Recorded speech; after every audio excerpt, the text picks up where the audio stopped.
Loan ಕಟ್ಟಲೇಬೇಕು ಅಂತ ವಿಕ್ರಮ್ ಹೇಳಿದಾಗ ಪ್ಲೀಸ್ ಕೊಡಿ ಅಂತ ಕೇಳ್ಕೊತಾನೆ ರಿಕ್ವೆಸ್ಟ್ ಮಾಡಿಕೊಂಡು.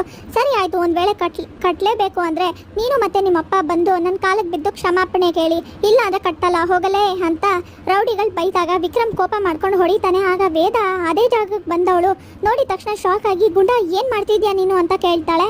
ಅಂಬಿಕಾ ಖುಷಿಯಿಂದ ವಿಕ್ರಮ್ ಬ್ಯಾಂಕಲ್ಲಿ ಕೆಲ್ಸಕ್ಕೆ ಸೇರ್ಕೊಂಡಿದ್ದಾನೆ ಅಂತ ಹೇಳಿದಾಗ ಸತ್ಯಮೂರ್ತಿ ಕೇಳ್ತಾರೆ, ಏನು ವಿಕ್ರಮ್ ನಿಜವಾಗ್ಲೂ ಬ್ಯಾಂಕಲ್ಲಿ ಕೆಲ್ಸಕ್ಕೆ ಸೇರ್ಕೊಂಡಿದ್ದಾನ, ರೌಡಿಸಮ್ ಬಿಟ್ಬಿಟ್ನಾ ಅಂತ ಸತ್ಯಮೂರ್ತಿ ಕೇಳ್ತಾರೆ. ಹೌದು, ವಿಕ್ರಮ್ ಬದಲಾಗಿದ್ದಾನಂತೆ, ಅದು ವೇದಾಗೋಸ್ಕರ.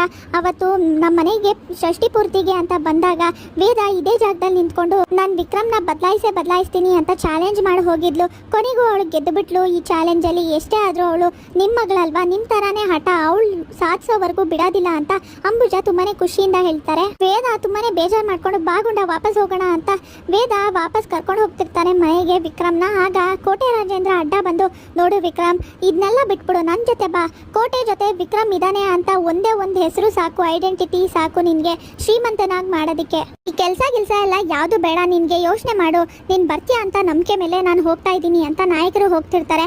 ನಾಯಕರೇ ಒಂದು ನಿಮಿಷ ನಾನು ಬರ್ತೀನಿ ಅಂತ ವಿಕ್ರಮ್ ಹೇಳಿದ ತಕ್ಷಣ ವೇದಾಗೆ ಶಾಕ್ ಆಗುತ್ತೆ. ಗುಂಡ ಏನು ಮಾತಾಡ್ತಿದ್ಯಾ ನೀನು, ಈಗ ನಮ್ಮ ಮನೇಲಿರೋ ಸಂತೋಷ ಎಲ್ಲ ನಾಶ ಆಗೋಗುತ್ತೆ, ಗುಂಡ ದಯವಿಟ್ಟು ಅರ್ಥ ಮಾಡ್ಕೊ ಅಂತ ವೇದ ಕೇಳ್ಕೊ.